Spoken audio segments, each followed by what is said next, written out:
Are we live? We are live. Okay. So is there any public comment on any topic that we will be discussing further in the meeting that somebody cannot stay for? All right, and with that, we are looking for a motion to approve our minutes from our last meeting in October. Second. All in favor? Aye. Perfect. And with that, I'll call up Summer Alford to do our financial report.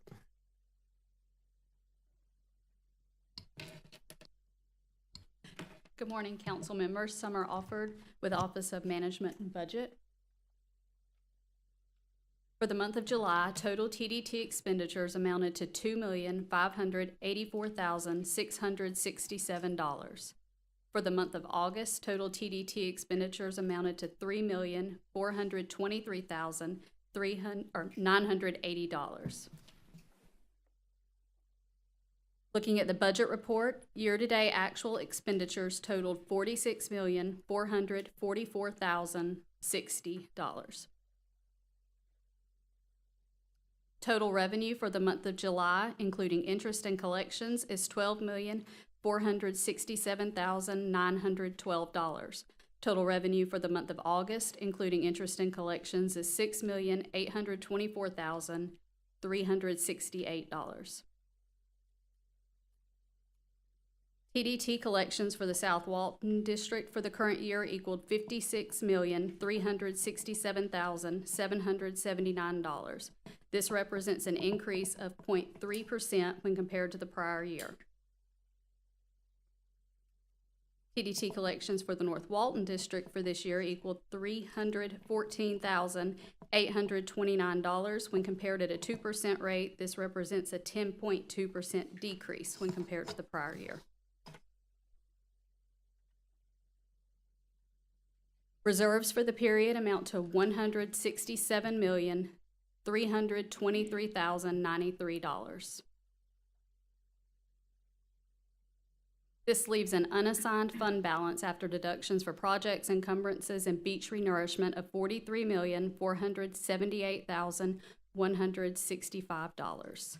I now respectfully request the approval of the financial reports. So moved. All in favor? Aye.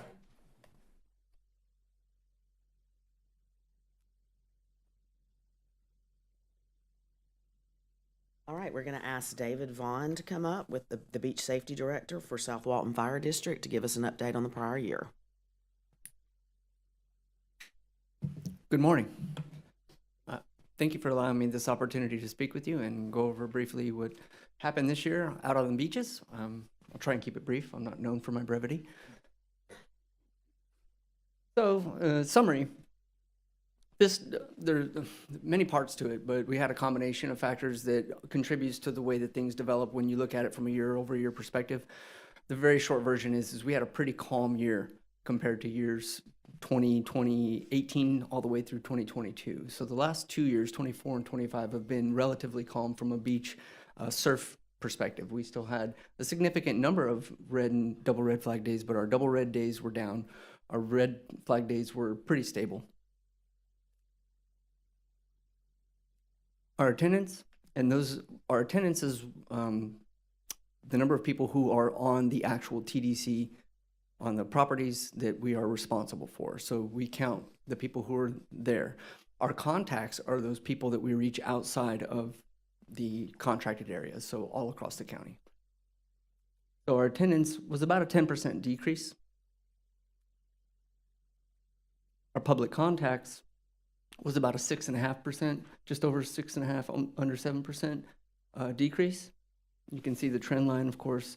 You'll see a theme on all of the graphics that I present at the lower left corners, just showing the trend line in the busiest times of the year. And surprisingly, the October, the secret is out. We're very grateful for your support to provide that contracted coverage that we did in 2018 for October. That was a good foresight, because it has really, as you can see by the numbers, has developed into one of the busier months of the year.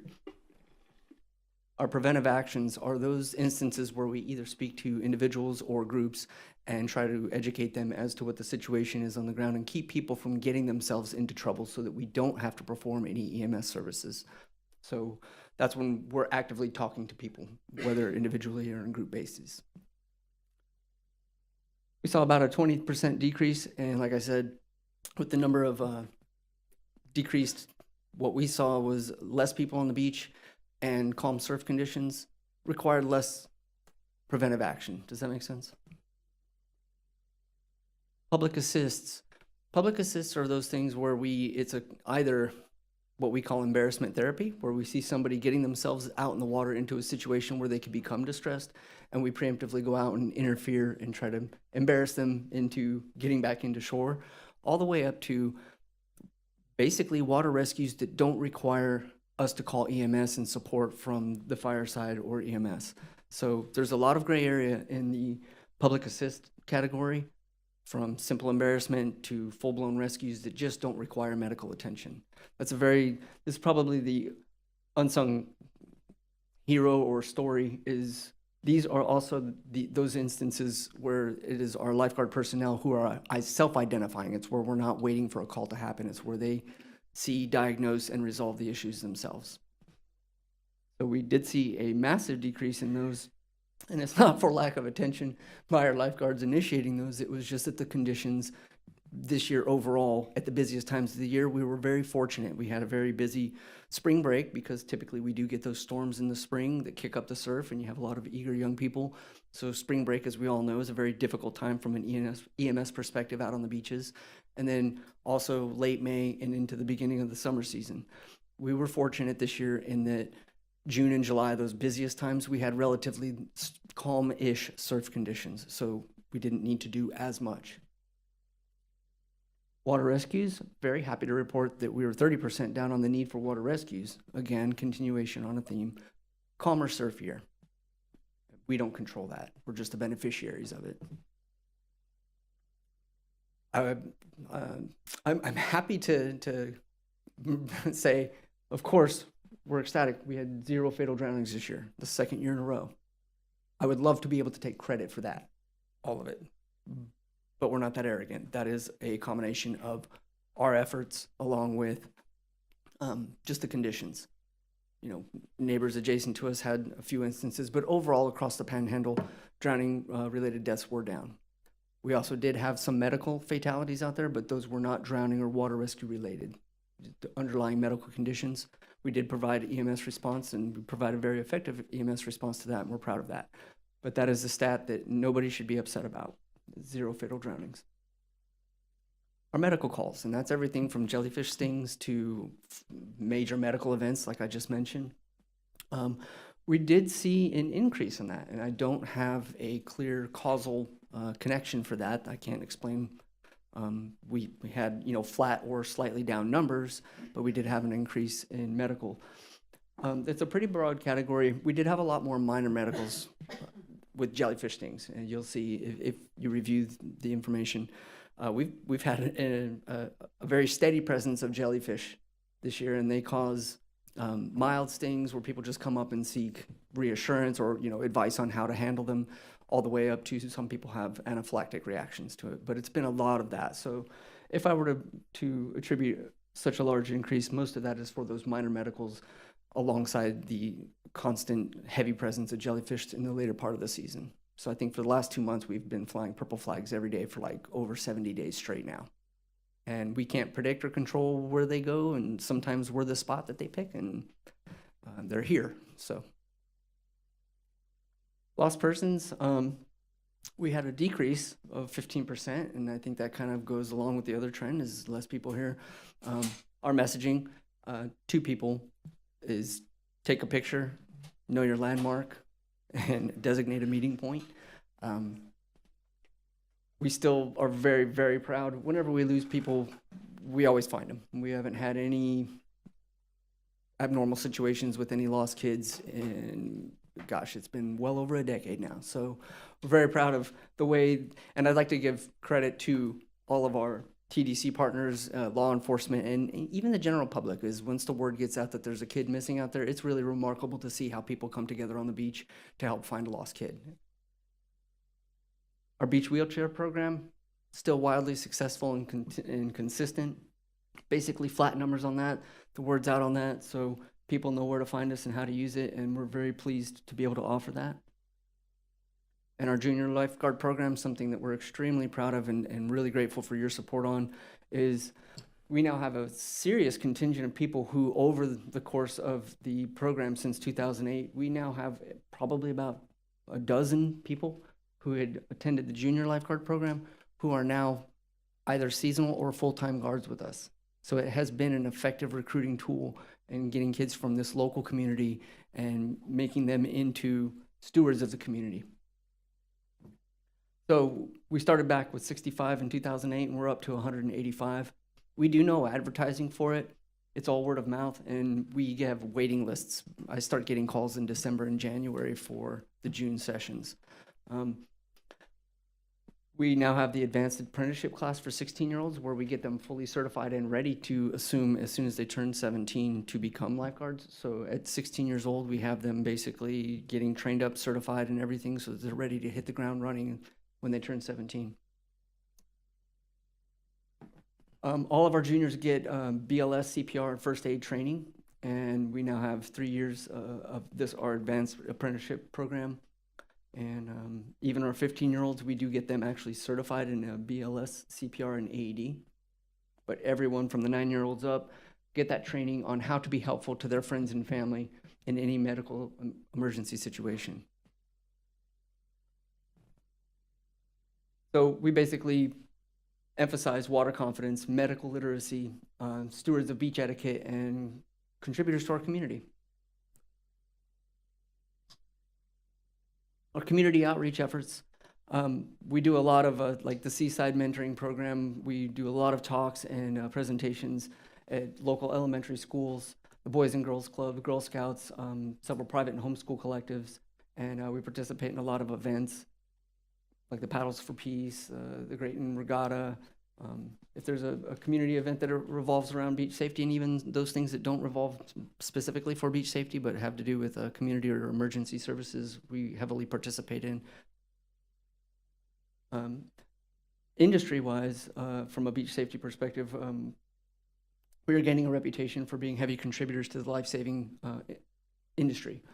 We do host right now, in fact, we've got people down at Ed Walling. We've got about 20 people from different agencies, including our own, who are doing the personal rescue watercraft certification for the jet skis. We have 1 jet ski per zone, so we have 4 jet skis that we use. And those are a crucial tool for both prevention and rescue efforts. But we've got representatives from Walton County Sheriff's, Okaloosa Island, Gulf Shores, Orange Beach, Panama City Beach. We've become a hub, and we're the subject matter experts in getting other agencies certified for their jet ski operations. So we participate in industry, the Southeast Regional Annual Meetings. We're active members of the Emerald Coast Life Saving Association, so partnering up with our adjacent agencies on either side of us all the way through to Orange Beach, Alabama. And on a competitive, we're fierce competitors, and we took agency participants from across the Panhandle down to South Florida to participate in the United States Life Saving Association regional competitions this year, and we took 2nd place, which was a first. We are now setting our sights on competing at the national level next year and thinking we can gather enough points to make some noise. Our media and technology is probably one of our strongest components because, as you know, the beach safety is an education and prevention program. It is our job to go out there and get people situationally aware and help them take care of themselves. We just also happen to be very good at the rescue and medical element, but it is our job to get people prepared and understanding what the beach environment is. So our media and technology is probably one of the, if not the most crucial component, especially in the last few years, on getting that effective messaging out. We've gotten a lot of media coverage even at the national level over the last couple of years. This year was more quiet than the last few, which is fine. But from a social media perspective, we've had over 3 million views, and we have 55,000 followers this year. Our media and technology also continues the advancement of our drone operations. We're working with our agency partners, even at the county level, mosquito control, Walton County Sheriff, Fish and Wildlife, to not only from a beach safety perspective, but for community-wide services, the effective use of drone for surveillance, but rescue operations and mapping. So the basic takeaways are just that we had fewer visitors than last year, calmest conditions for the later half of the season, a significant drop of public assists and water rescues, 0 fatalities that were drowning related, and some significant medical incidents with lives lost, but several very notable saves. I'll end it with, do you have any questions for me? Any questions from Mr. Vaughn? Mr. Conyers recognized. Mr. Chair, I would just like to thank him for the information. I think that is excellent news. I like the fact that the public assist that you've had to engage in are down drastically this year compared to last year. I'm extremely grateful and happy that we had 0 fatalities this year. I realize some of that's due to the surf, but I also question all of the media or the social media and the push there, and with the Beach Ambassador program that the county engaged in and funded. Definitely synergy between the agencies. So that's huge. I congratulate you. That's good work. I'd like to give a lot of credit to our social media, or to our PIO, Mackenzie McClintock. Does excellent work.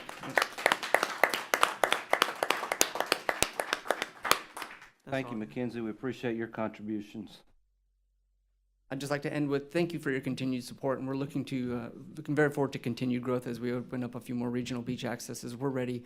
I am also pleased to let you know that because of your support, this year, we have always been held hostage by the circumstance where lifeguarding is a specific skill set. Can you swim? It eliminates almost 85% of applicants. I have hundreds of people a year who want to be lifeguards, but only about 30 or 40 who can actually do the swim, and we cannot budge on that, right? But this was truly the first year where we were as fully staffed as we could be, where we weren't stressed about our staffing levels. And that was because of your support that we've been able to do that. And so we're very much looking forward to filling out our growth and maintaining and exceeding your expectations. So thank you for your continued support. It means the world to us. So I've got a question on the beach flag safety and awareness program that we have. I think I know what you're going to tell me. I think I know the answer why, but it's kind of aggravating to me because when I was a kid, we grew up, you had blue, you had yellow, and you had red. And if it was blue, your mama let you go out there and as far as you wanted to, and if it was yellow, you had to kind of stay in a little bit, and if it was red, you couldn't get in the water. Now, we have all these different levels of flag awareness, but you never see blue anymore, and it's kind of depressing. It's always yellow, and there's, I understand the liability element in doing that, but it's just kind of demoralizing. You don't ever, you see the water out there, and it's slick as a baby's butt, but it's yellow flag, and it's like, no, it's not. It's beautiful. Anybody can swim in the water. Why do we do that? Okay, buckle up, guys. Ready? I get this question often. And frankly, it is a choice of, we've got to pick our poison, okay? So we have 26 miles that we have to cover. I think back in 2008 and 2009, which was prior to my being here, even as a frontline lifeguard, there was an attempt to bifurcate or, section off and say, okay, in inlet, it is green flags, but in Miramar, it is yellow or red flags. And so the messaging for that created a mixed message. And when you have a mixed message, you have no message. It created confusion. And we even still have a hard enough time getting even the vendors to match our flags. I've got video in lots of instances at Sandestin, because there's so many different vendors and entities there. We'll be flying one flag and several vendors will be flying. It's just a matter of catching up, especially with the physical flag changes. But basically, it's picking your poison and keeping it as simple as possible. And so for the 26 miles that are our jurisdiction, we need to fly to the lowest common denominator. We got to fly to the conditions that are worst. So if it's red flags in inlet, but yellow flags in Miramar, we're still going to fly red flags across the county. So here's what I'm getting at. Yellow means nothing to me. When I see a yellow flag, it means nothing. I don't know that it's the water. The new baseline. instead I of don't know if green. there, should you be cautious about getting in the water when you see a yellow flag? You should be, but most of the time when you see, slick waters and yellow flag, you're like, "Psh, that's, it's inaccurate." Right. So there's several elements to that. So with the amount of distance that we need to cover, so I can make a flag change online in a matter of seconds. But then it takes us even on, I call it on a boogie. I'm Even, just saying you never see blue anymore right. We don't fly green, and I'll tell you why. or green. Yeah. So the Florida statutory system goes green, yellow, red, double red. And why don't we fly green anymore? I have to answer this question a lot, and it's a good point. And I have to tell people we don't fly green for several reasons. And I'll start with the United States Life Saving Association, who is our certifying agency, has the position that open bodies of water such as the Gulf of Mexico, any oceanfront property, it's a Florida statutory, which was based, ironically enough, back in 2001 through 2003 on advice from the International Life Saving Association and USLA. Since that time, USLA has changed its stance and has asked state legislatures to amend it, but they haven't. So we're dealing with the United States Life Saving Association does not recommend ever flying green on an open body of water. And I'm going to get there because I'm going to give you a real world example of why. So we start with yellow instead of green because any open body of water provides at least a moderate risk of hazard, right? When I come out in the morning, especially in the mornings, whether it's any time of the year, and you come out and it's flat as a pancake, and the surf is definitely not moderate. A lot of times that's because we have offshore winds. And offshore winds and people on flotation devices probably account for about 30% of our rescues. In fact, in the last couple months, we had one day where we did almost probably 30 to 40 between water rescues and public assists, having to go out and get people who get out on paddle boards or on flotation devices and get blown halfway to Cuba and can't turn around and make their way back in, but they have no idea. That provides a moderate level of hazard. So the USLA doesn't want any agency that it certifies flying green flags for an open body of water. We abide by that in that respect. The second part of that is the 26 miles and not wanting to do any mixed messaging, flying to the lowest common denominator of conditions, along with assuming that we have a zero basis of knowledge for anybody who is showing up here. For locals such as yourself, yes, I guess I get that that's frustrating. For people who are coming down here and have either marginal or no experience level, having that flag system with the color coding is just a baseline.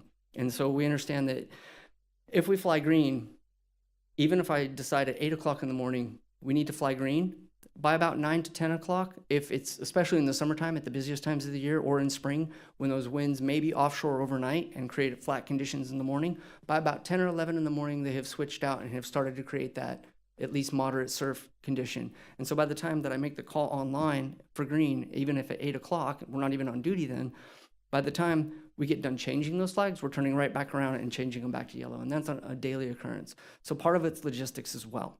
So we understand that the messaging can be frustrating, especially to locals who know the area well, that starting with yellow creates a new baseline that is frustrating because it creates that desensitization and it doesn't mean as much anymore. And we have to pick our poison on that and say, okay, for those reasons, USLA doesn't support it. We have the logistical challenges and you still have the messaging and trying to get people to understand the risks involved. We're going to go ahead and abide and start with yellow and move up from there so that we can emphasize when it is red and double red and really hammer home the point that by the time we've gone double red, it's not safe for our rescuers to be in there.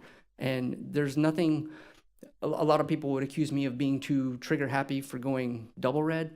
That's the last thing I want to do because it puts an enormous amount of strain to try and tell people who are here spending their time, valuable time and money, that no, you cannot do that. I become the beach Nazi.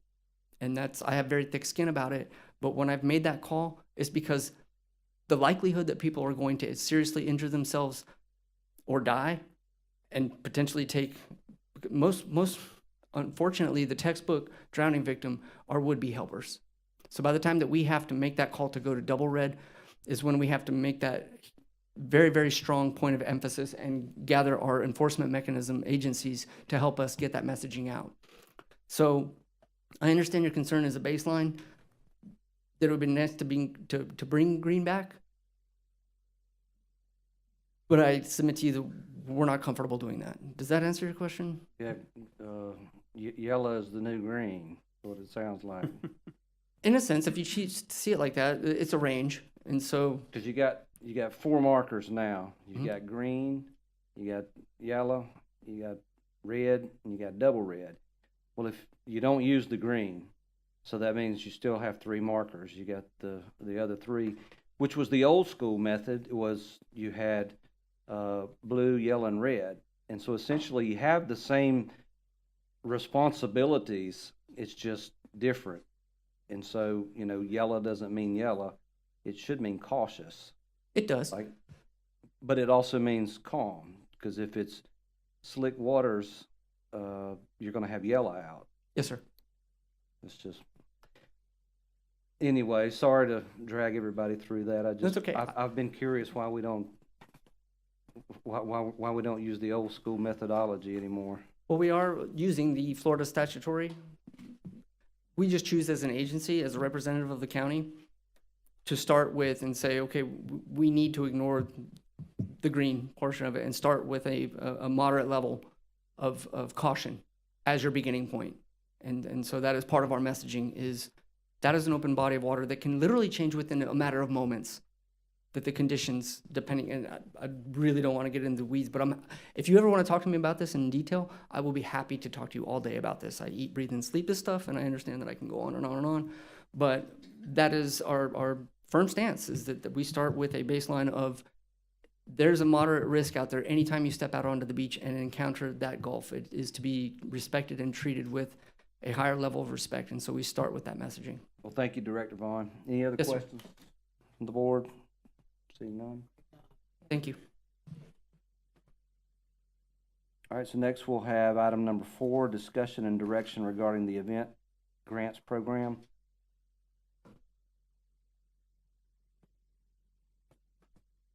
Hello, everyone. Kelly Carter. Kelly, you're recognized. So in your packet, you should have received what I'm calling the updated event grants program. It's very similar to the previous program. It just has some more spelled out parameters of what we were talking about and what we wanted to do.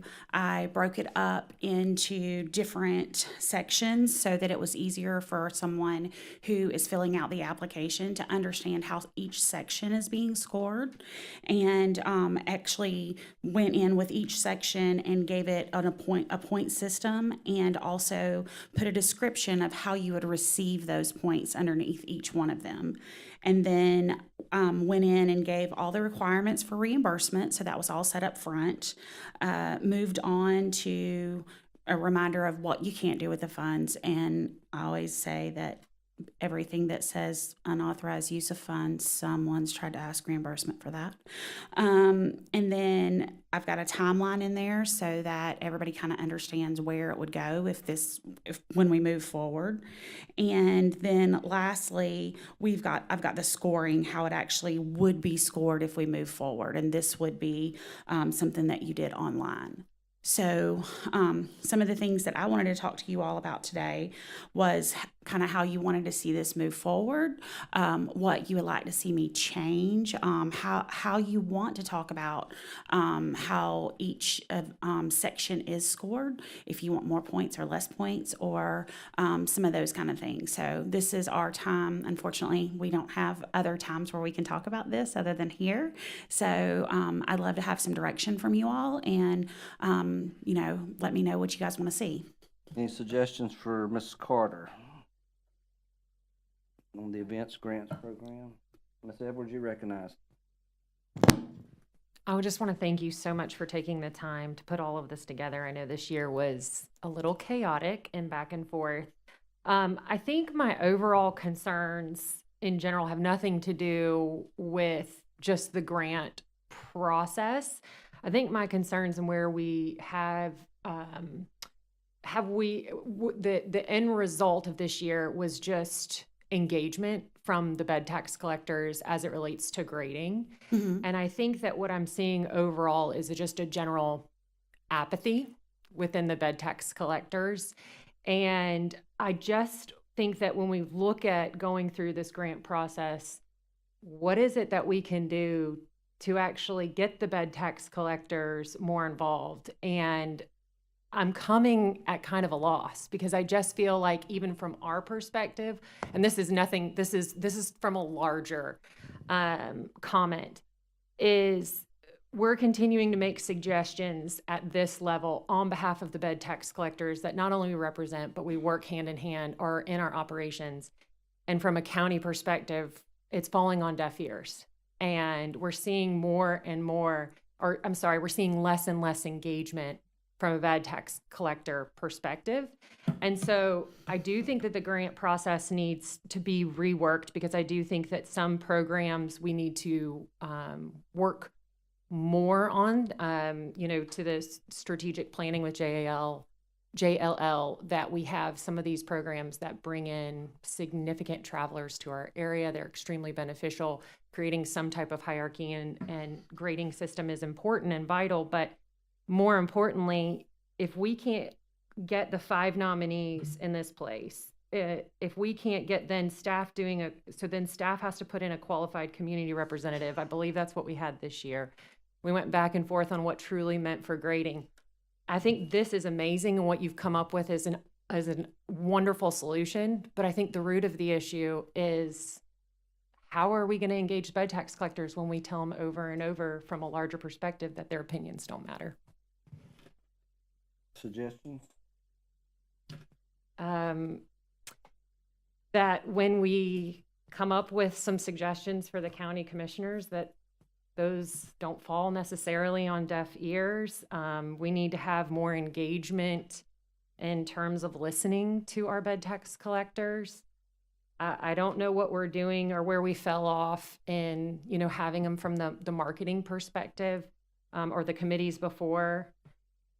I went into our strategic planning meetings.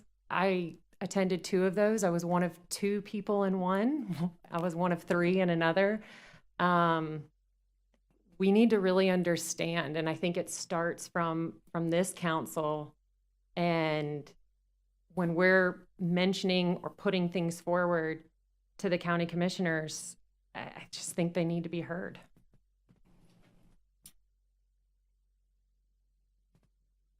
Anyone else?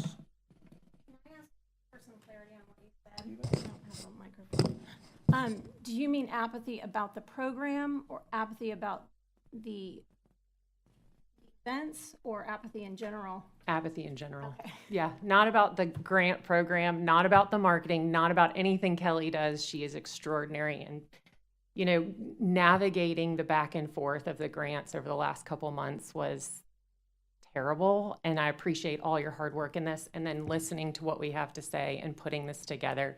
I think it's just general apathy for the tourist development.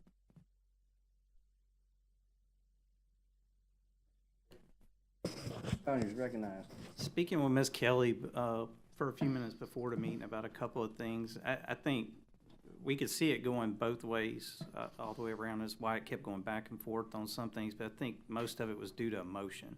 And it's, hey, I've got these people that didn't get any funds and they're upset about it, or probably calling the commissioners and wondering why.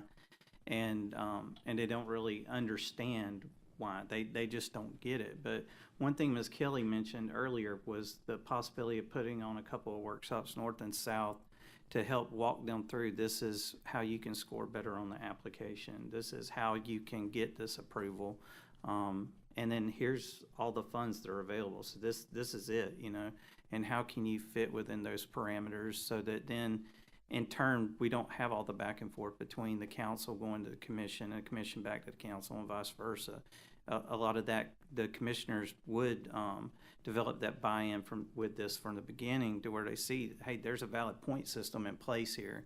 And then Ms. Kelly and the tourism department, they have put this out to the public. They've done their due diligence to try and help them to be successful in their grant writing application process. But, if they don't, like to Ms. Edwards' benefit there, it's like if they don't engage back, then there's realistically nothing more we can do. We've done the best that we can do. We've put out that public education component. We've done our due diligence. Next year, just try and attend these workshops and do better then, and maybe you'll get approved.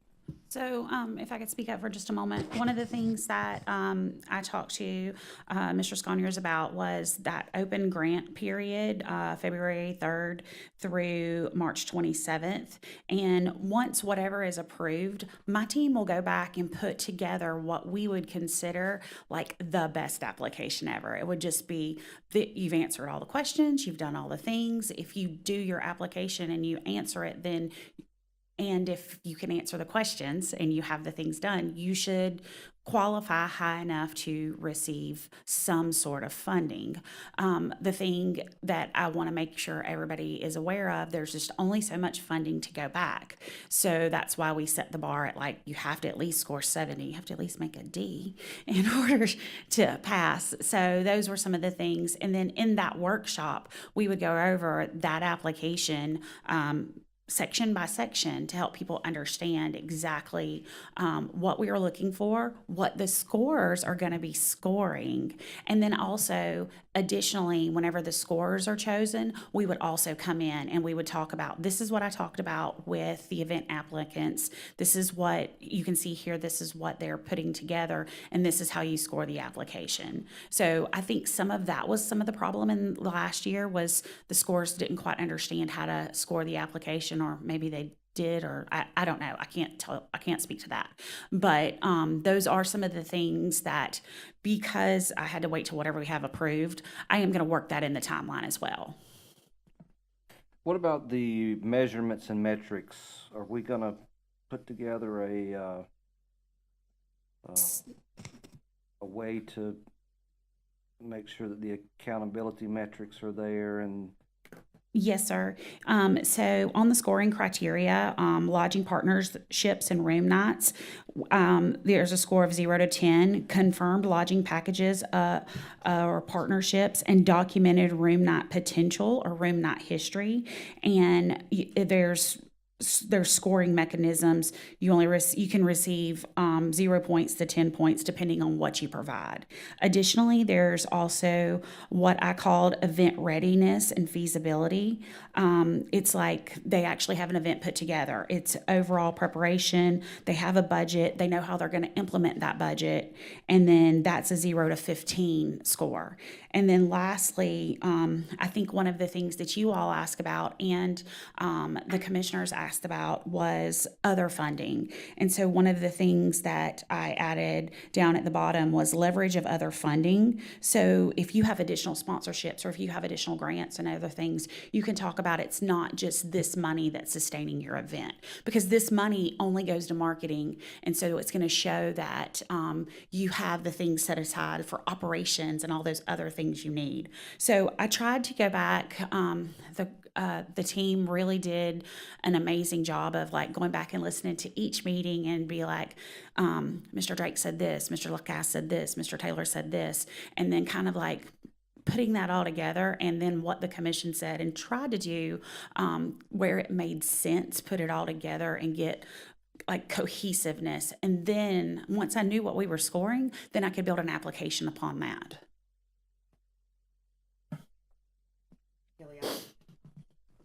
I just want to say, I think I turned Madam off. Vice Chair, you recognize. Sir?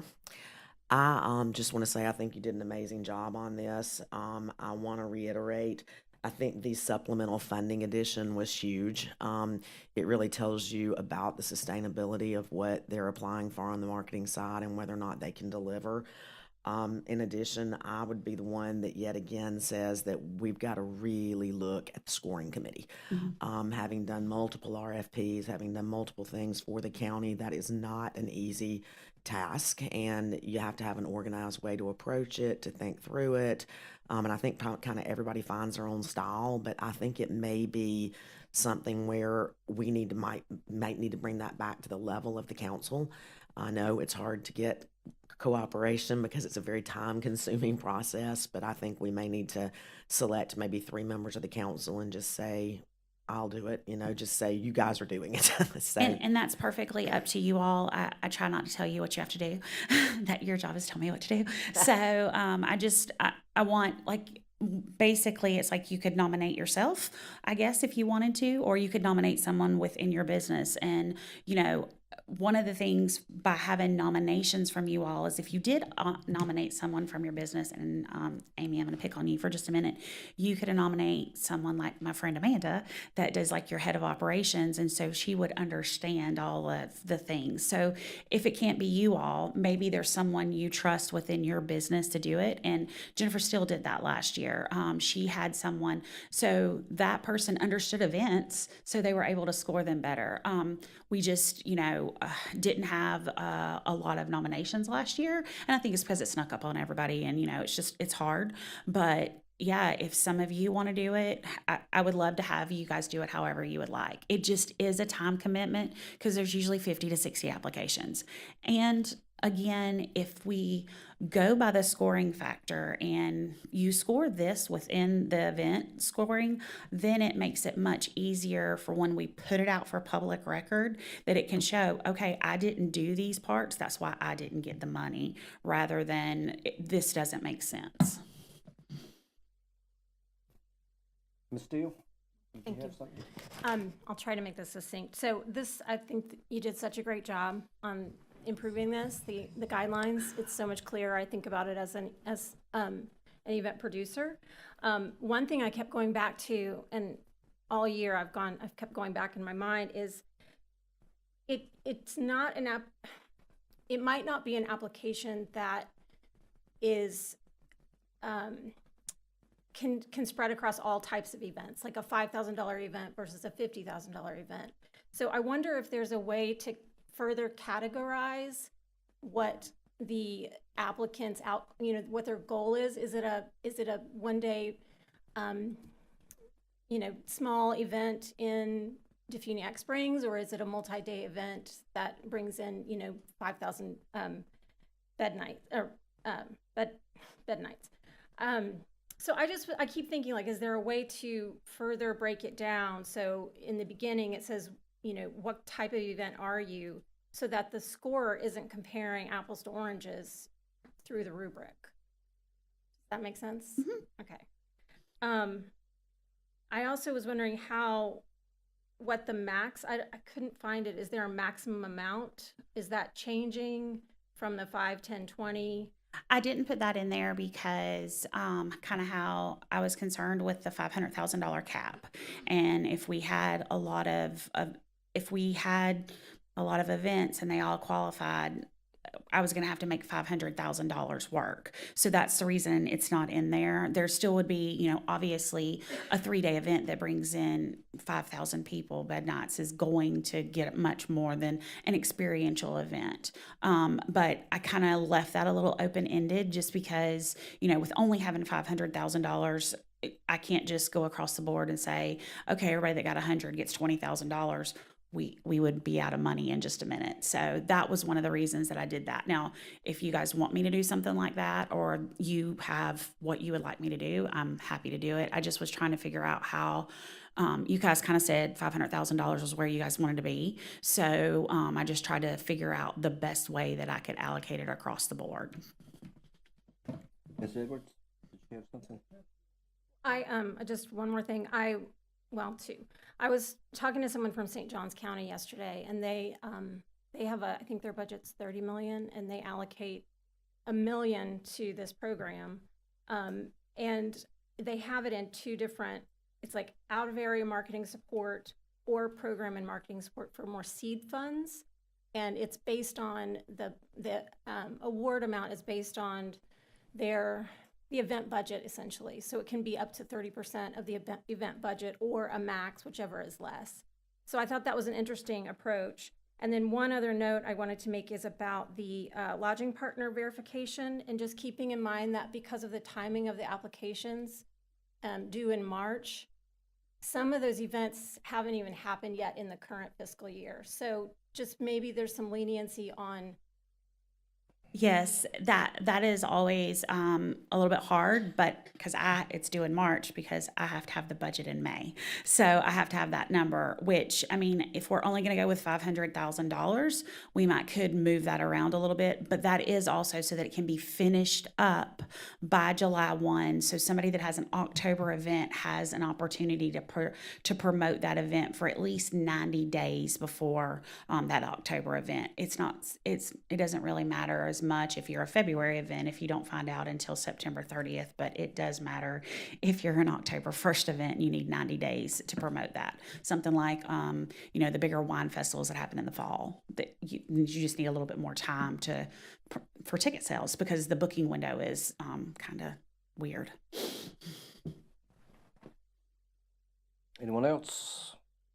Mr. Moffett, you're recognized. Kelly, thank you for putting this together. I think this is a great start, and I think it clears up a lot of the application process.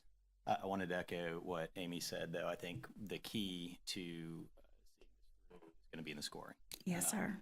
This last year, that's kind of where things got challenging, and I think I shared previously, and I just wanted to share again for the record. I disagree with the concept of it being this council's job, or the BCC for that matter. I disagree with it being either of those bodies' job to pick individual winners and losers,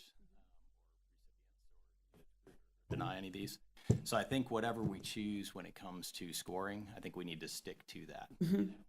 There are people from this council or the BCC that are on that, fantastic, but I don't think it's these individual bodies' job, winners and losers. So I think as long as scoring is organized and diligent, and as Tiffany said, I think part of the key is finding people that are engaged in that. Yes, sir. That'll be what sets it up for success. Sir. How are we doing with new applications? Like, there are a lot of repeat customers that we have that provide a lot of tourist value to us each year, like the Wine Festival and the Songwriters Festival, and the staples that are always there. But like, are we doing anything to attract new clientele? As far as like me going out and finding new events, we put it out everywhere. I share it with everyone.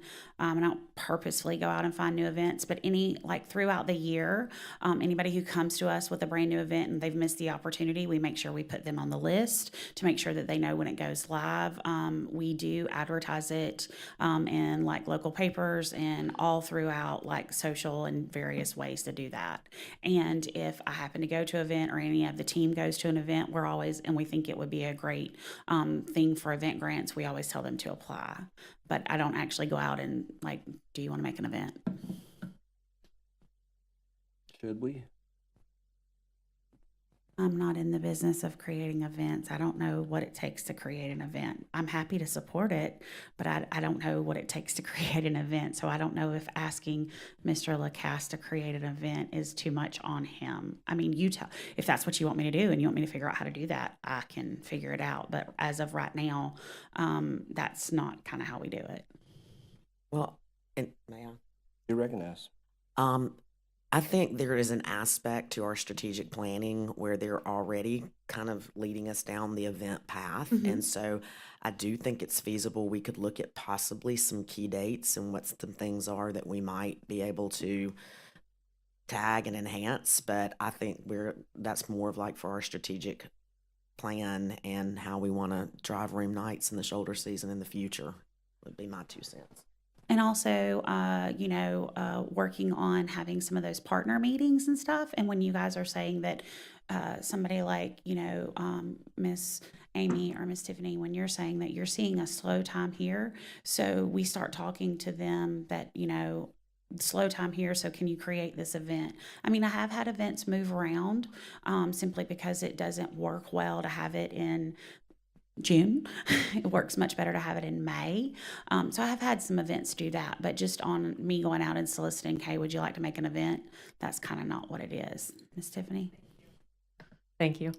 My comment was to make potentially 2 changes. And it was more so to the point. So Amy kind of beat me to it. But I'd like to see section 5 and section 6 switched in the point structure. for several reasons. One, most of these groups have a marketing plan in reach. I feel confident in that. And they're already spending some of their own dollars for that 10, to get that 10 points. However, we talked about in strategic planning, and Brian had mentioned this, that we really need to drive demand on those specific event weekends for our shoulder season. And so for that, I'd like to see that bump to 15 points because those are actually going to be more beneficial for tourism in general than what their marketing plan's going to be. And then the other aspect I'd like to see is that we've said over and over, family events, teenage, something family friendly.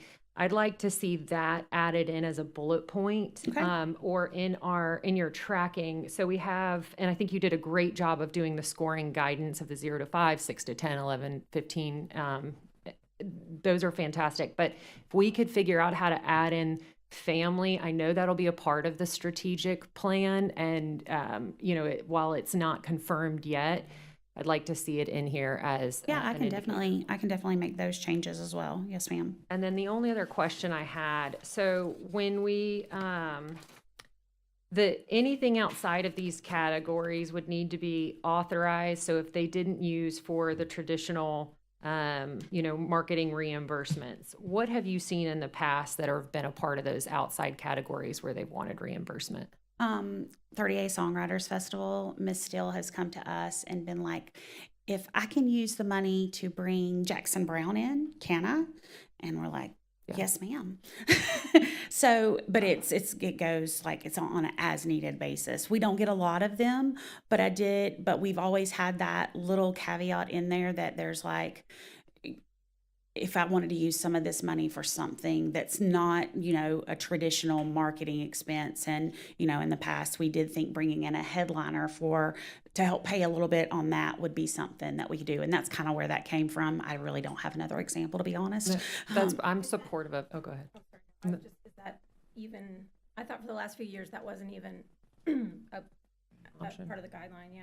It's just unauthorized. It's just, you can ask. That's one of those things where it's just in there if you want to ask. And then it's just either leadership would make it, or if it was too big of an ask, we would bring it back to you all and ask you all what you thought. So I purposefully made sure that was in there this year so that, we could make sure you guys wanted to do that, because I did feel like it had fell off a little bit and people didn't realize it. So I wanted to do that. But, there are things I haven't thought of. There are things this body hasn't thought of, and I don't want to, I try not to tell artists what to do. And I feel like events, kind of like chefs and all that, if you kind of let you go, you can figure out some really great ways to market what you do. So I don't want to, say, well, no, it's got to be a radio ad. So that's kind of where that come from. I'm definitely supportive of that. I think the one other thing that I would ask is that maybe we have a year end, or, whatever the fiscal year is for these grant cycle, to have a report. Okay. So how exactly these monies were used and what the reimbursements were, and maybe even a part of the application that, and I don't know if it's who it puts together, if it's the, our staff, but something to the council so we see the effectiveness of this grant. Okay, yeah, everybody has to turn it in.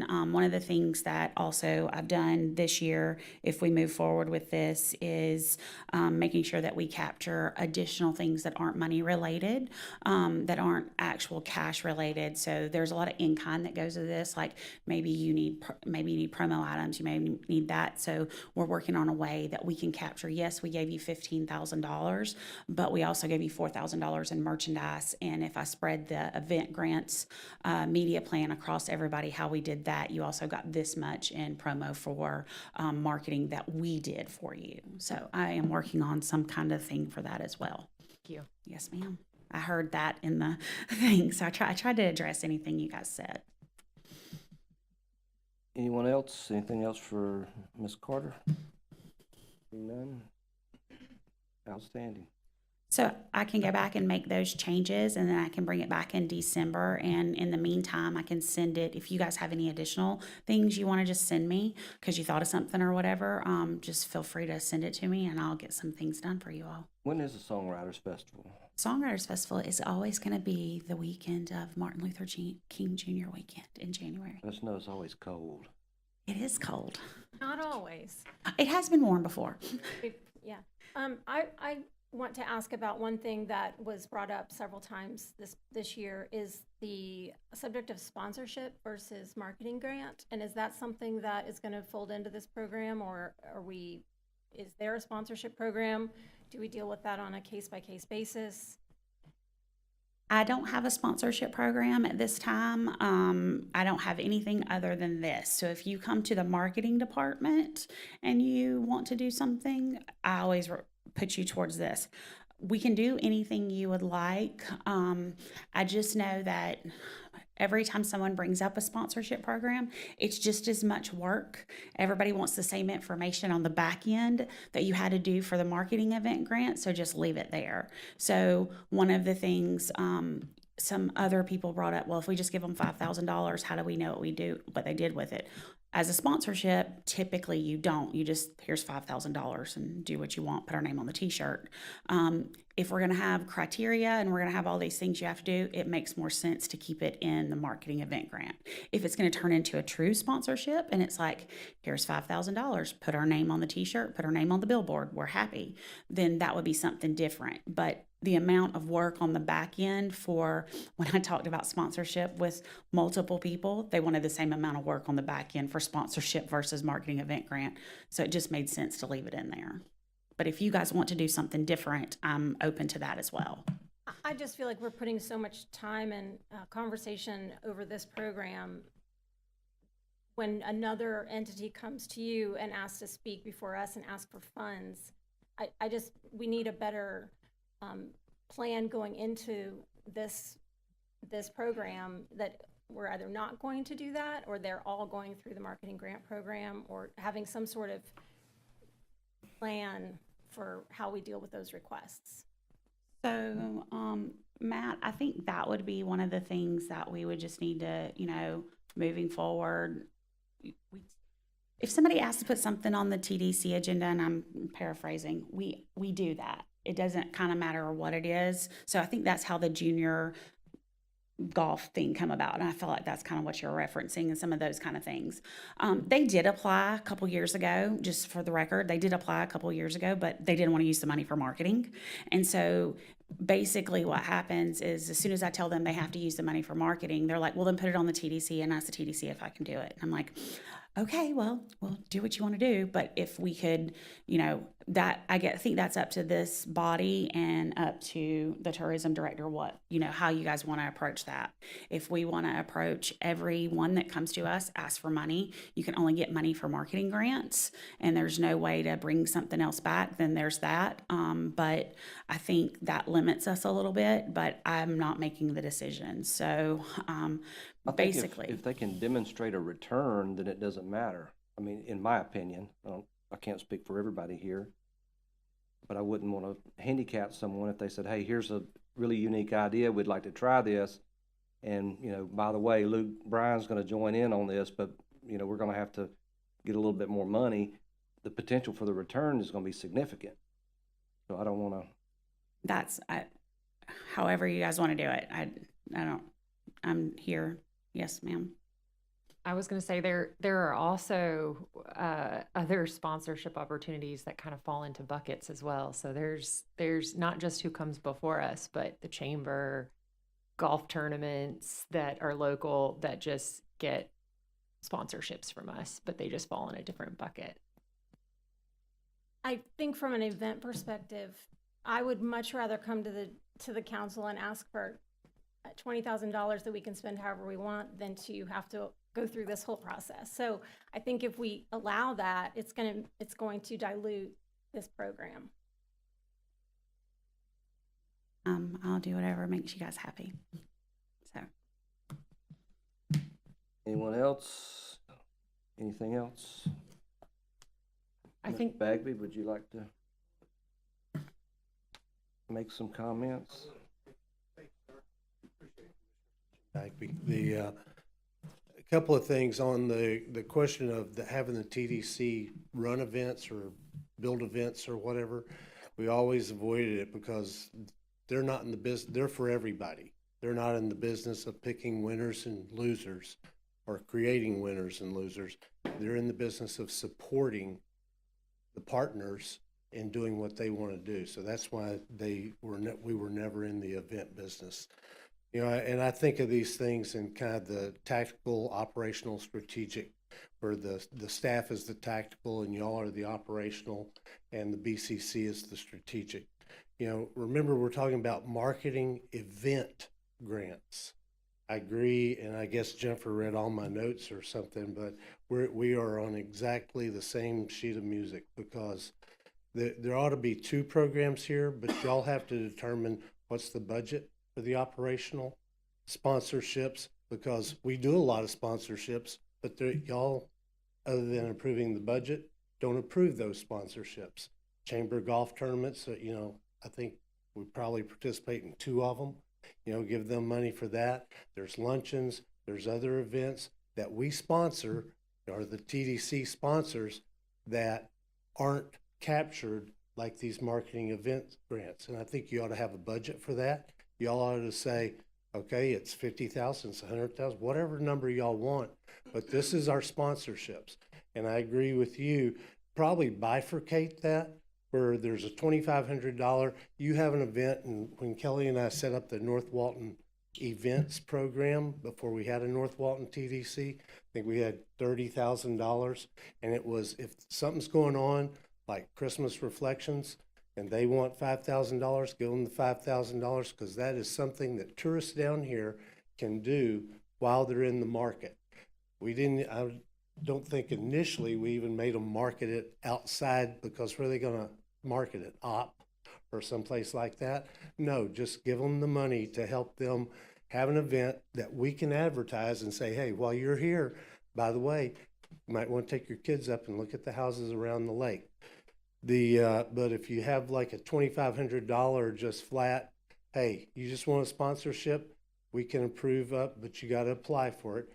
If you want to get up to the $5,000 level, then you're going to have to give us some feedback on you actually had people attend, you actually brought in some folks. I'm not saying they created room nights or bed tax nights, but you actually created an event for people in this county, visitors and citizens, to attend. So I would just ask you to look at setting that up, because I think that is key, and I think you can run it through the TDC, but that would be how I would run that. But great job on setting up the criteria on the tactical level of marketing, and then whatever changes y'all want to make are fine. Thank you. Madam Vice Chair, you're recognized. Would it be okay to ask if at the December meeting you would bring us a list of the sponsorships that we do? Yes, ma'am.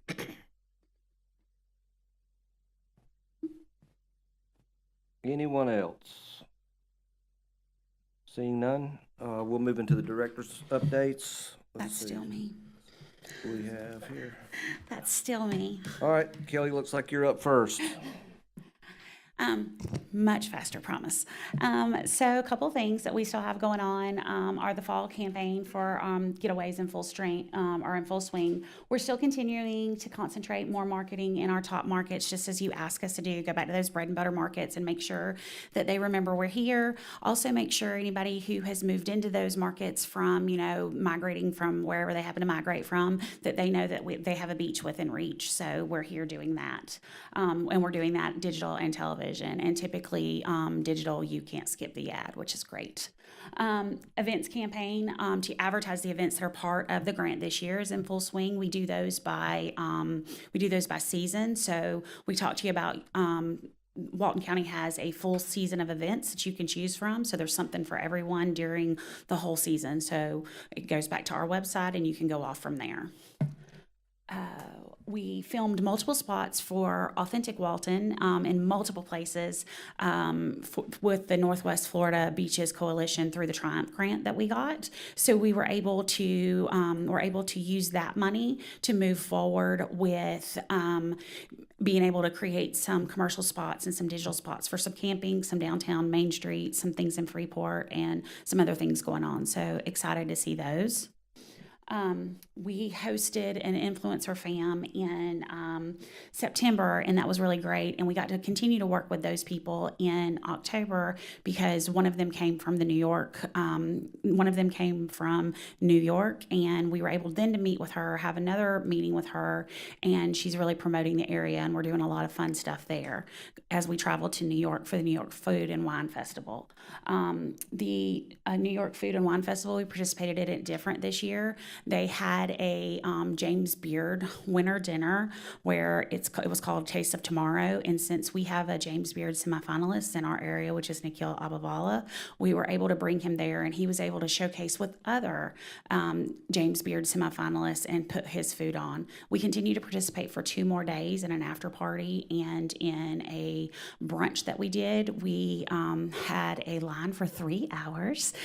We played golf, and we did some putt-putt. We worked with a couple of our partners to do that. In Chicago, we did it with Seaside, and we had Jim Shirley with us. And in New York, we did it with Camp Creek, and we brought them with us as well. And so it was a lot of fun. We also completed some focus groups in Atlanta and Dallas. Yes, I've been on the road quite a bit, but it's been really good to be able to do that. So as a reminder, supplemental programming is always on and activations are in full swing. Non-return visitor study. If you have not participated in the non-return visitor study, please, please, please do. I can't tell you why they didn't come back if no one participates. So we've had some people participate, but we still need more. So I would love to have you guys participate in that. Keep Walton County Beautiful was up and live in September and led into all of the International Coastal Cleanup. So we did really well with that. And so we're going to continue on with tourism talks with that. Next up is going to be Nicole and it's already filmed and it should be ready to go any day now, hosting media and what's the best thing to do and how to do that and how you could work with us if you wanted to be a part of that. And then we also, for those of you who were not able to attend the annual meeting, we also film the annual meeting and we'll get it up. So if you were not able to see all that great information, we'll be able to have it there. Authentic Walton and the Active Guide are available on the web. If you get an opportunity to go through and look at the Authentic Walton Guide, it is a beautiful guide. We are waiting to have them all printed at one time because it was more feasible to print Active Guide, Bridal Guide, and Authentic Walton at one time to get the most bang for our buck. And then we have a brand new thing on the website. Many of you may remember Seymour the Safety Crab. Well, he's back in a new iteration. He's called Ask Seymour now. And so if you go to visitsouthwalton.com, there's a little blue crab at the top, and you can ask him all kinds of questions, and he can tell you anything that he can find on the website. It's kind of how we're using AI just a little bit to help facilitate people's visits. And you can, all the information that Seymour sends you, you can then email it to yourself so you can share it with other people. If you come back on that same computer, it kind of remembers you a little bit and it might send you some more information as well. Provide you more information when you ask him again. So that's up and it's real fun. We are in the works of working on Walton County FL Tourism. That's kind of like the hub for all of you guys. We're working on making sure that you guys know when meetings are, and we can post TDT collections and just a little bit easier way for you guys to find things. So we're working on making that a little bit user friendly. So as you can see, this was Chicago Gourmet, and that's kind of what we had set up there. Seaside and Jim Shirley went with us. It was well attended. We talked to about 5,000 people each night, and so it was really good that we were able to talk to them. This putt-putt here had a line for a solid 3 hours. So while you were standing in line, we gave you a little Viewmaster so you could look at the different beaches, and we went and talked to everyone while they were in line. So we kind of had a captive audience, and so we went around and talked to everyone. We did the same thing in New York, and as you can see, that is what it looked like, and it was dark, so everybody walked in straight to our thing, so it was really good, and we were able to take Camp Creek with us, and that's the Food Network New York Food and Wine Festival. We were excited to do that, and especially with the new direct flight every day on at Panama City Beach. So we've also talked to a couple of influencers that maybe we can get them to document their once the flight is up and going and everything. Maybe we can get them to document their experience and come down. So that was one of the reasons we did that. Any questions? Anyone? Seeing none? Thank you very much. Oh, Jack, it'd be quick. So let's move to communications. Ms. Nicole Everett, you're recognized. Thank you, Council. Good morning. I'll be a little briefer than Kelly, but still great stories to tell from the communication side. Let me get over here. So my pleasure to give you today kind of a snapshot of what's happening on the earned media side for Walton County Tourism, for our great destination. In the month of September, we were able to generate over 15 print and digital publications, articles. You'll see those on the side in your report, the breadth and depth of those, generating over 33 million impressions with an earned media value of almost $318,000. Within this particular past month of October, we had several desk side visits. While Kelly was in Chicago, we also had some of those live here, promoting all of our great area activities and events on our beaches, especially with a food and culinary focus. We continue to do that as well throughout for New York Food and Wine Festival as well.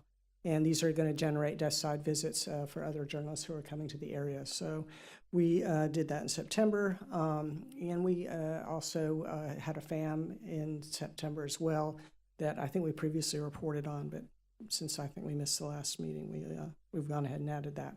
So our focus right now is within the communications department, in addition to pitching additional topics, including Black Friday, Cyber Monday hotel deals, which we've had response for, which are already out there and being promoted, is working on our PR strategy with our agency, Turner PR, for this year in alignment with what we're doing on the strategic planning process as well.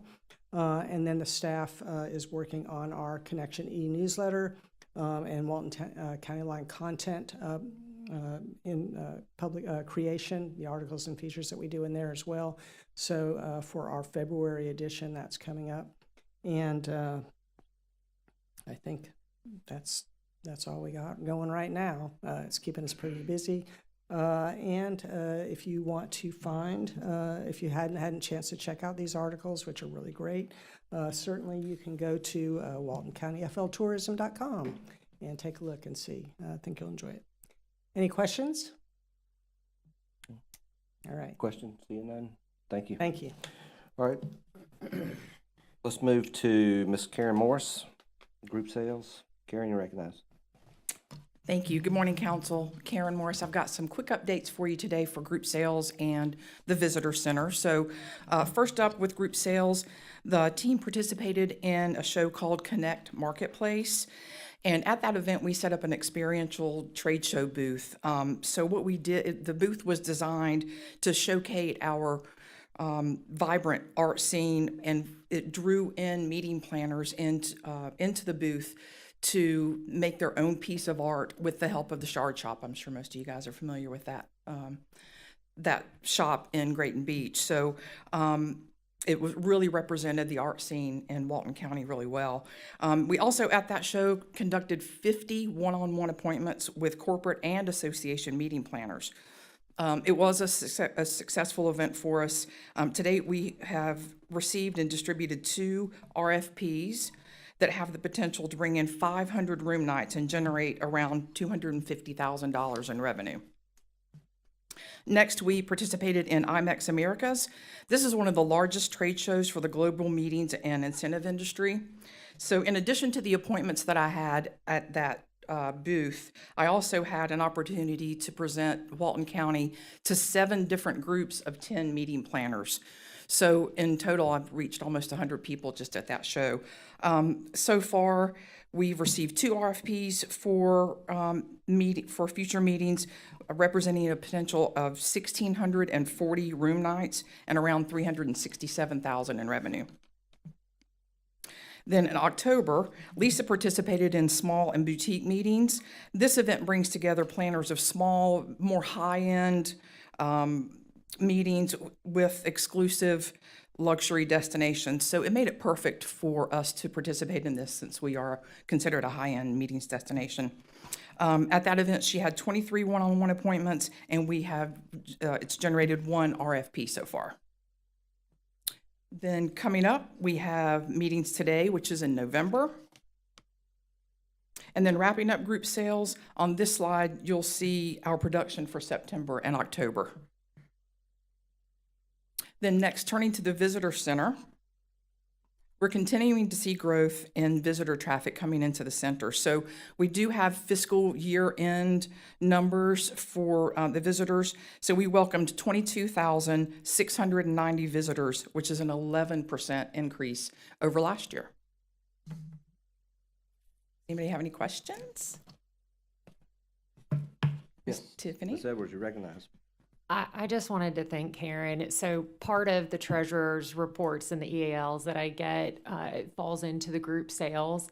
And Karen puts together such a great itinerary. She is very succinct with all of her reports, but then if I have any questions, she gets back to me within the hour of how she's utilizing those expenses, the benefits of those, and then how she's working with our local partners on these group sales visits. So I just wanted to commend you and your team for all that you're doing. Well, thank you, Tiffany. Appreciate that. Happy to help.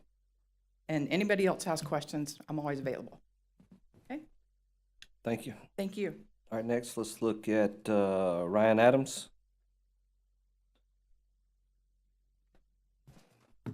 Good morning, council. Pleased to be here standing in for Brian, presenting the beach operations report. We'll go ahead and get started with Headland Avenue Neighborhood Beach Access. Glad to announce that that project is complete and open to the public. Here's a picture of Headland from an aerial shot of the before. Here's a roadside picture of the completed project and a picture from the top of the dune walkover. Next up, we got 393 parking facility, and this project is substantially complete. Looking forward to having a ribbon cutting in December very shortly, so be on the lookout for that. Seagrove Regional Beach Access is about 85% complete. We're looking to wrap that project up in December and have a ribbon cutting soon after that as well. The Driftwood Road Municipal Parking Facility is approximately 20% complete, and we're looking for final completion on that project in the summer of 2026. Grayton Beach Community Center construction is ongoing. We're about 30% complete with that project and looking forward to having that project complete in April of 2026. And then I'll provide some more details when we look at the pictures for those two projects. So here's a picture of the completed 393 municipal parking facility. And here is Seagrove Regional Beach Access. As you can see from the photos, the boardwalk is basically complete, the building is complete, and we're getting ready to pave the parking lot. Like I said, should be finished in December. Here's a project, Driftwood Municipal Parking Facility. On the right is a picture before groundbreaking, and the left is a conceptual drawing of what it's going to be like when it's finished. Here's the Grayton Beach Grayton Beach Community Center. Last week, we actually poured the top observation deck on the facility, and this week we're working on Hotz Avenue roadway and right-of-way improvements. So some other upcoming projects that we have, Kellogg Park, we have a contractor on board for that, and we're scheduled to start work on that project at the end of this month. Completion for that project is anticipated for fall of 2026. Legion Park improvements, we have our design complete. We're currently working on getting our permits, and then we'll get our development order, and then we'll procure a contractor for that project. So that one's coming up soon too. Here's a drawing of the Kellogg Nature Community Center and a conceptual layout for the Legion Park improvements project. So some other projects that we're working on is the Walton Dunes Regional Beach Access. So that one's been designed, permitted, and we have our development order. This one was tied up in court litigation for a little while, but that's been resolved. So we're hoping to move forward into construction very soon in the near future on that one.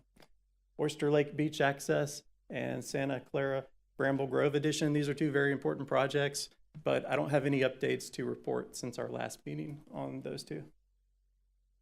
Here's a picture of the Bramble Grove Edition and Oyster Lake Outfall.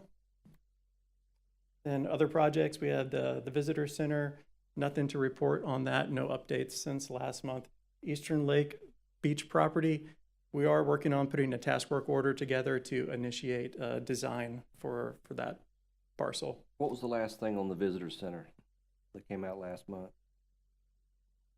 I'm not aware of an update on the Visitor Center. I can certainly get back to you after the meeting and answer that question. Where did for we you. leave off? Like, what's the most up-to-date information on that? The most up-to-date information is in the report. The redesign is underway, and that's all the information I can provide for you at this moment. But I can certainly shoot you an email or give you a call later with some more detailed information when I get back to the office and talk to our project coordinator.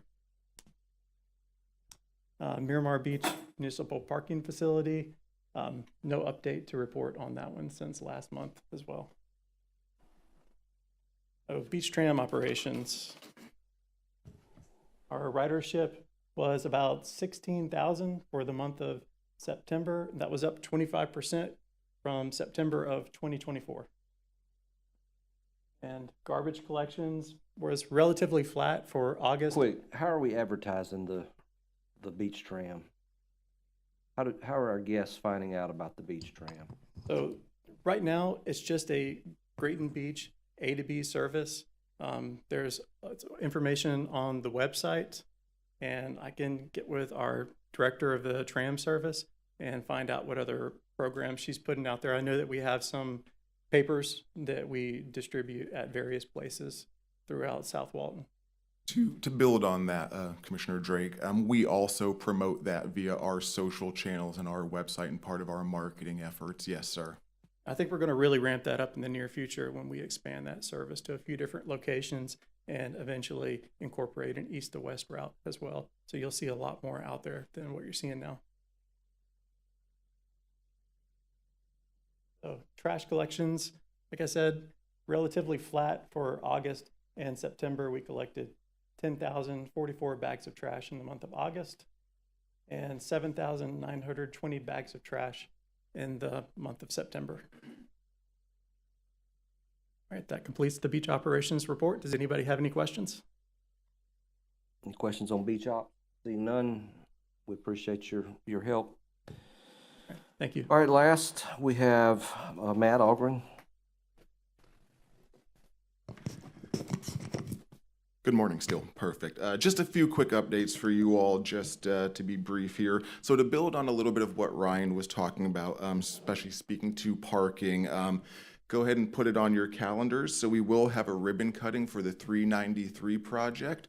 That will be December 3rd at 11 a.m. So we'd love to see you all there just to celebrate that accomplishment. That's a big deal. Kelly touched on the annual meeting. We'll have that video up hopefully in a few weeks so we can put that out there for everybody to be able to see. But I did want to thank you all for those who were able to join us, that we greatly appreciate that. Quick note, so we'll see you guys obviously again next month. We'll be same place, same location. Just a quick couple points, maybe food for thought before we get to that meeting. You know, we will talk about meeting dates and we'll do our officers again at that meeting. So I think, you know, we maybe want to look at, do we want to stick to our monthly cadence? Do we want to go back to every other month? Kind of just start thinking about that in terms of what's going to make the most sense for, you know, how we'd like to see that meeting schedule play out. And then I did want to note, we do have on November 13th, our first small group session. I know we've kind of talked about that a few times.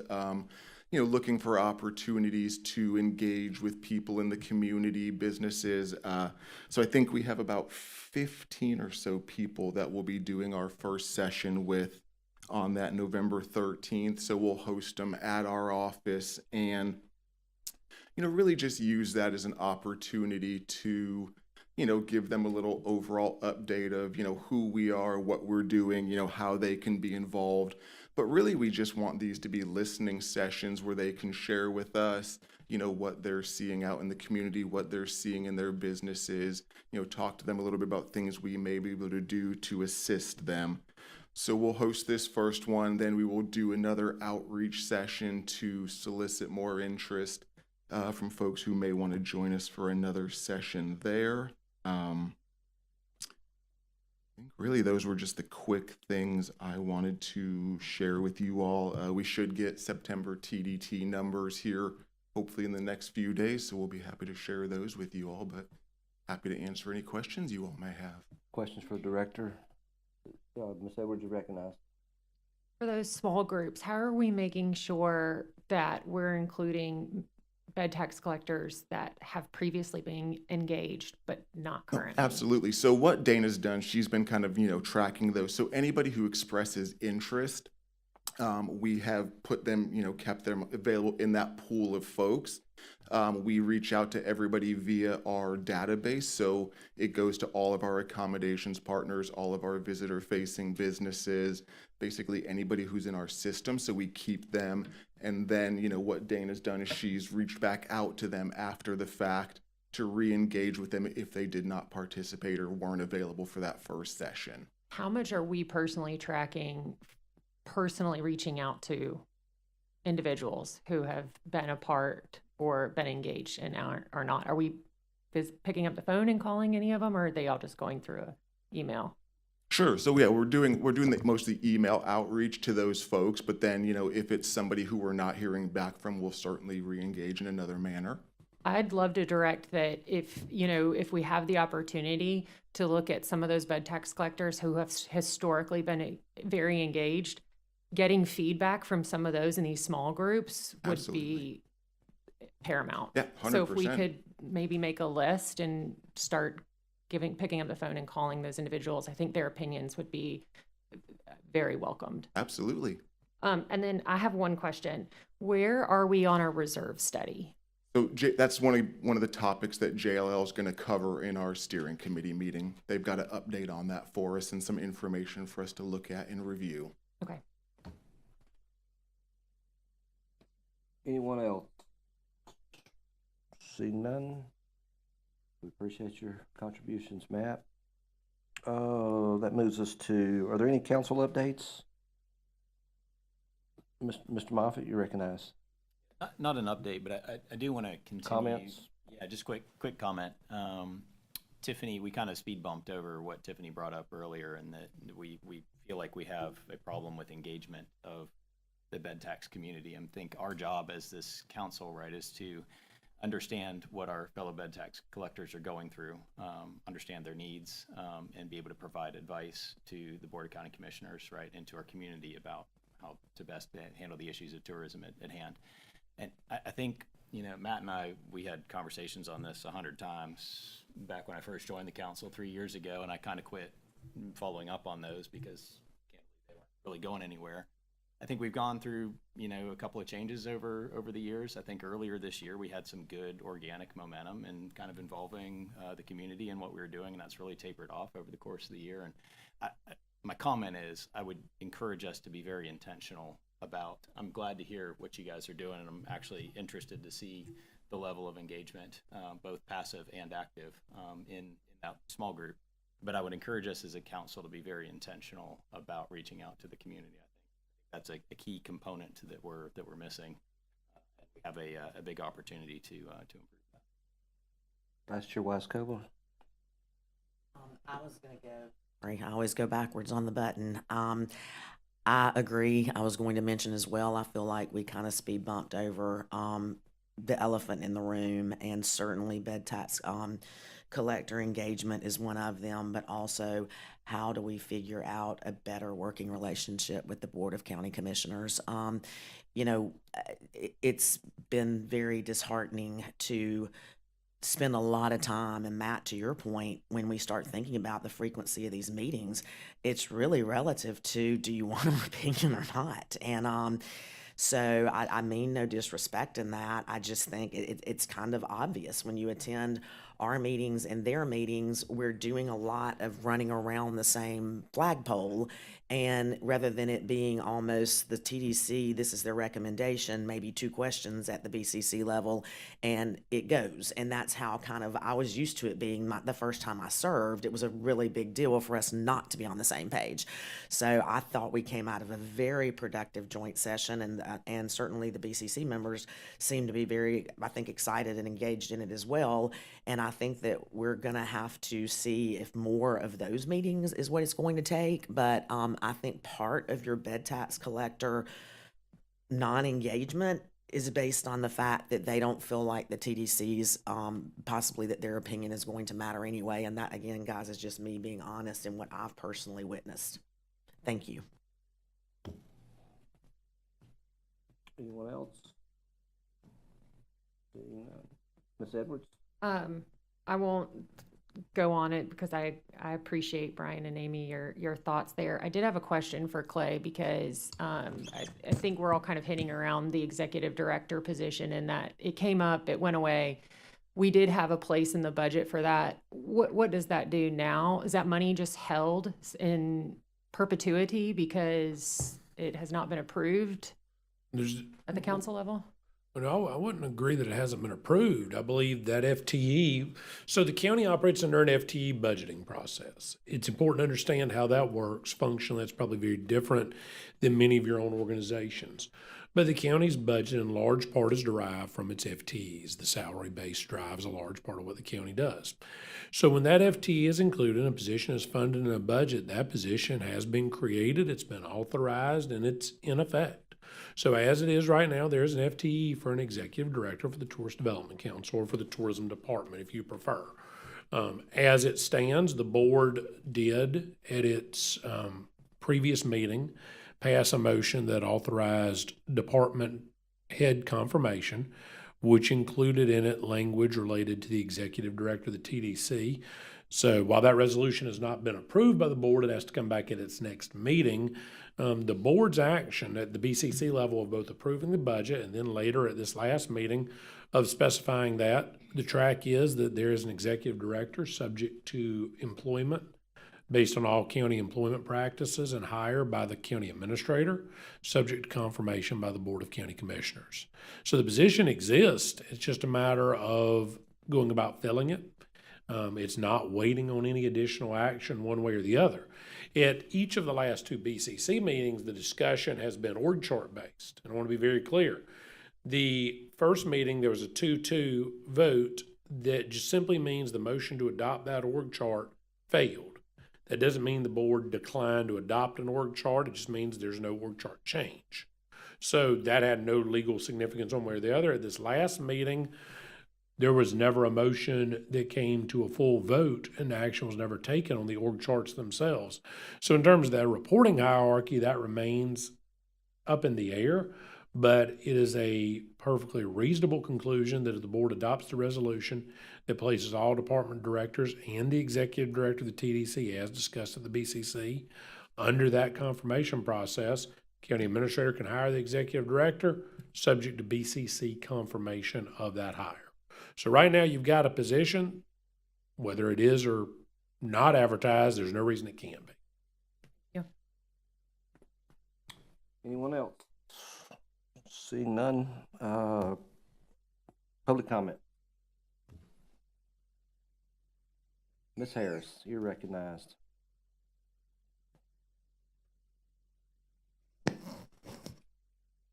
You know, it's interesting. You talk about the bed tax collectors just being kind of withdrawn from everything. As you've noticed in the last year, I'm the only one ever here. Because when I call people, they're not interested in coming. I've got a couple of things to say. It's an embarrassment when I'm the only one at the BCC meeting, and things are kind of on the agenda that nobody really realized, like the TDC. It was kind of snuck under a different spot. I think that's bad. I think the BCC, if I'd been one of all of y'all, I would have walked after the last meeting when nothing y'all ever asked for gets approved. So why would bed tax collectors come? Why would we come and why would we sit here and listen to y'all work really hard to accomplish anything to do with the bed tax collectors, and then it gets turned down at the BCC? I really don't understand. I have another thing, Josh. I would like to see this board help think up some things for north of the bay. I know I brought this up before, but there was a night where they had a shopping thing. Clay donated all the wine, but somehow it didn't get a really big push. And, you know, the shops were open, but they didn't get many people. And I think we've really got to concentrate on helping that north end get some TDC dollars into their account, because they have a lot of things they want to do with it, like the rodeo and some things that can go on up there. But north is fixing to grow, and it's fixing to grow really big.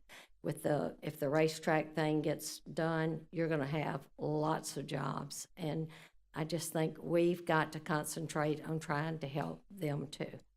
And so that's my thing. I want to congratulate all y'all for hanging in, because the last few BCC meetings, I think, have just been a slap in your face.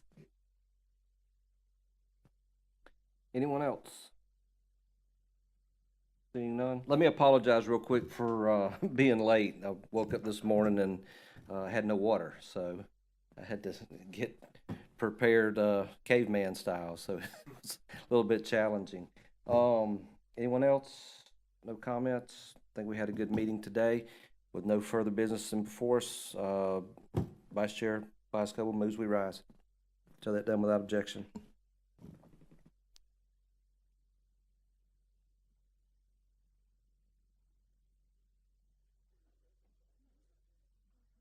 And we are in recess until 11:30, at which time the steering committee will reconvene.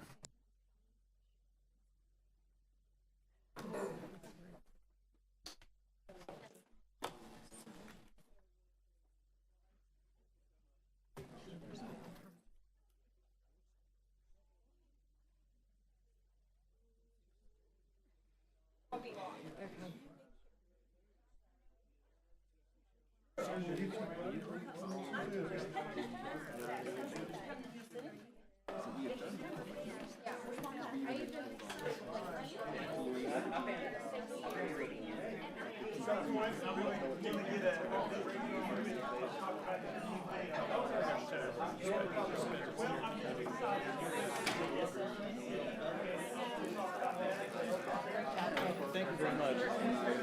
Yeah, thanks.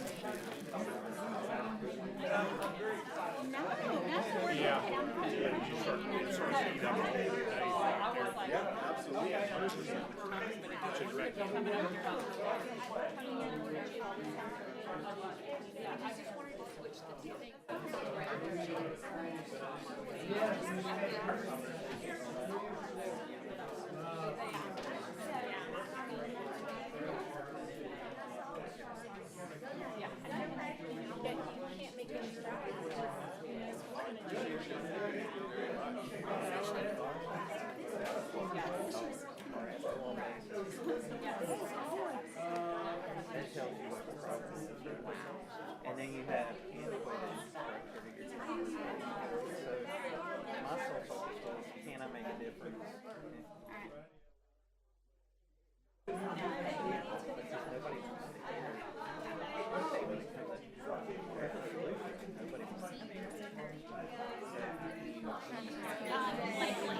Check on, make sure I'll email him when I get back. That's what I see, all right?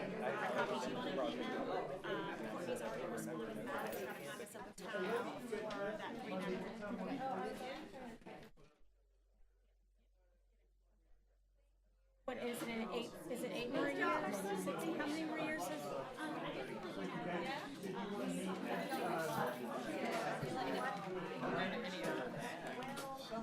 will they exist after next year? And then now we're finding out that they can't.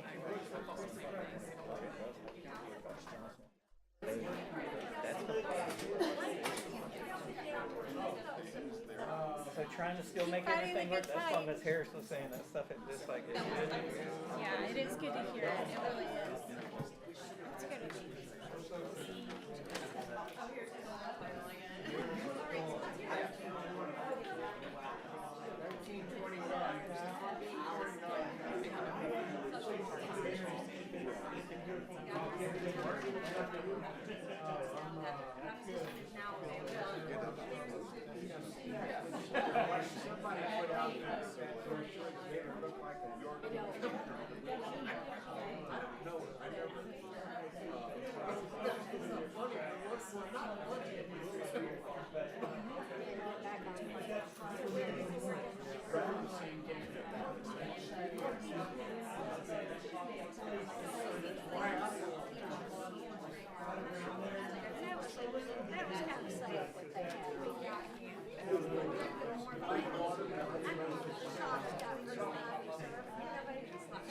Hey, can I call you right back? Was that you that came in with Mr. Casey?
Thanks, Brad. Appreciate you being here.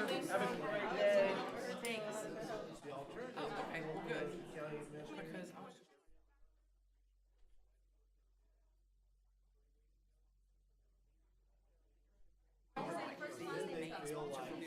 All right, you guys are actually listening to us.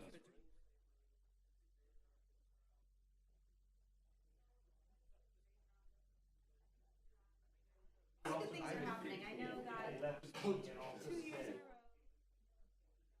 Has told me about the summary of everything, and how much you really had. You guys really had.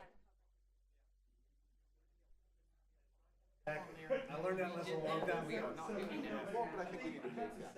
Yeah, we'll have to be sure to make that note. Absolutely.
Dana, you're still live streaming.